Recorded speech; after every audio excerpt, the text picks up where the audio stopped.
og þá höfum við þennan skjávirkan hérna. Já, ég er byrjaður.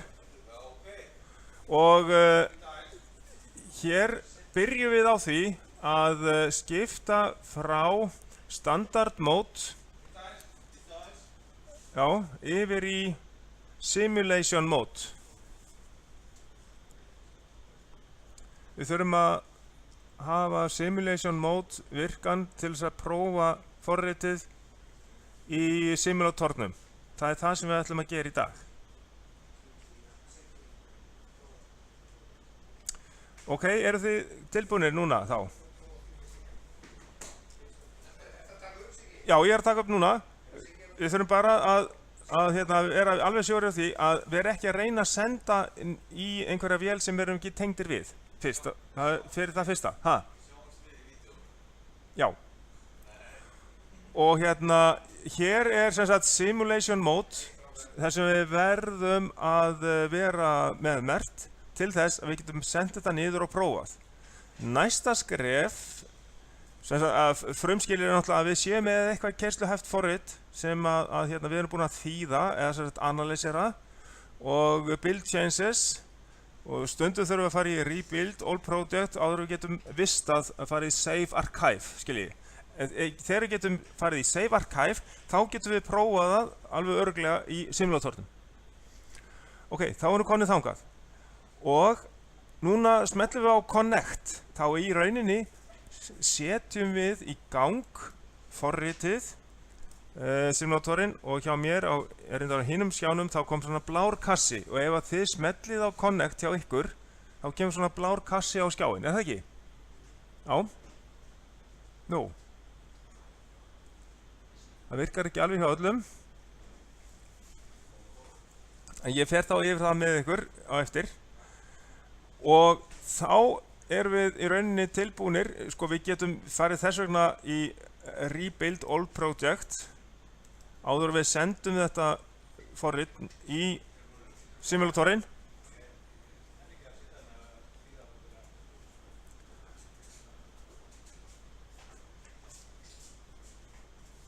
Og sem sagt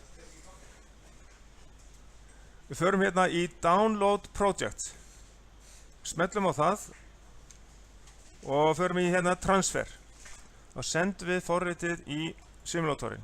Þetta er nákvæmlega einskert ef við værum með raunverulega iðtölvu tengda.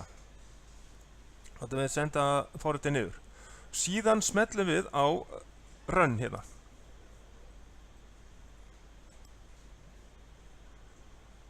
Og hérna sem sagt hjá mér stendur sko 0 error, 1 warning sem er bara allt í lagi. Nei, ég get það ekki. Þá getum við í rauninni prófa forritið ef við erum með skjá hérna. Þetta er sem sagt hvernig við sendum það niður og ég ætla að sjá hvort ég er með hérna operator screen. Hérna er ég með svona skjá þar sem ég get prófað og með því að smella hérna þá getum við skipt skjánum í 2 hluta, þannig ég get séð stigaritið annars vegar og skjáin hins vegar. Og til þess að gera skjáin virkan þá verð ég að smella hérna á enable write variable. Eru þið búinir að búa til skjá? Ef þið eru ekki búinir að því þá bara gerum við það. Ok? Og nú er bilun A og bilun B inni, sem sagt það er allt í lagi með báða staðina. Og reyndar hérna fyrir neðan þá eru væntanlega sleðar, en ég þarf að finna það á annari mynd hérna, líklega á screen 2.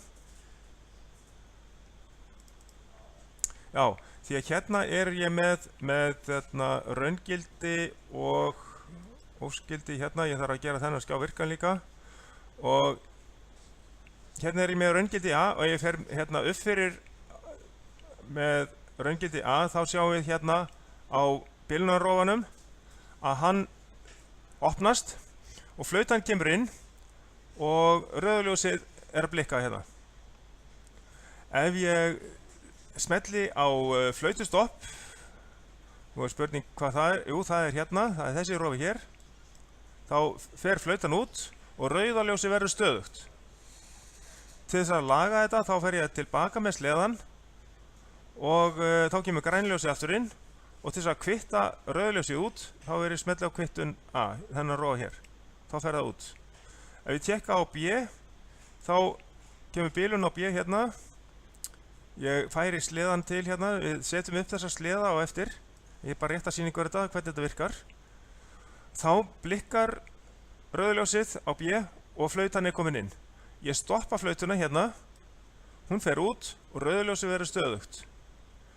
Svo lagast bilunin, gerum við biluna, það fer hérna niður, hitastigið og grænljósið kemur aftur inn og við kvittum út bilun B, þannig að rauðljósið hverfur.